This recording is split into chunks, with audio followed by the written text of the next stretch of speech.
আপাতত সুজন আবাসিক এলাকার মাঠে খেলতে হবে ছোট ছোট পাস দিয়ে, যেহেতু এটি মিনিবার সেই লক্ষ্যে খেলতে হবে। খেলোয়াড় উঠতে গেলেই ছোট ছোট পাস দিয়ে খেলতে হবে।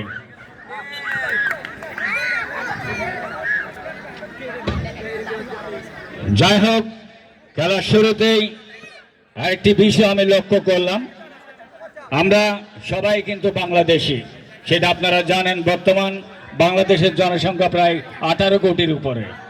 তাই খেলার শুরুতে যখন দেখছি আমরা বাঙালি হয়ে আমরা বাঙালি জাতীয় পতাকার প্রতি সম্মান প্রদর্শন দেখাতে পারি নাই, অনেক দর্শক মাঠে বসেছিল।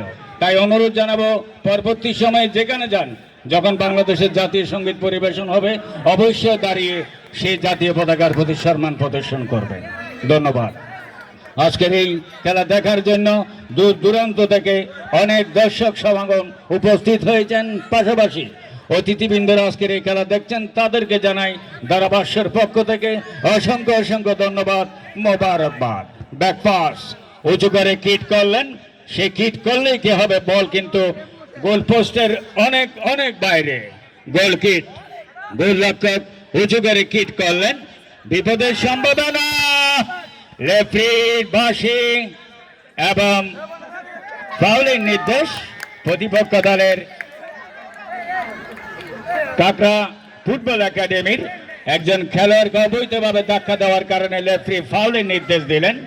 ফ্রি কিক কাকড়া ফুটবল একাডেমি দলের অনুকূলে। একজন খেলোয়াড় কিছুটা আঘাতপ্রাপ্ত, 12 নম্বর জার্সি পরিহিত খেলোয়াড়।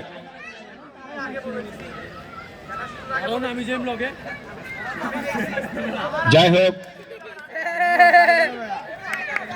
আমি খেলোয়াড়দেরকে অনুরোধ জানাবো, খেলোয়াড়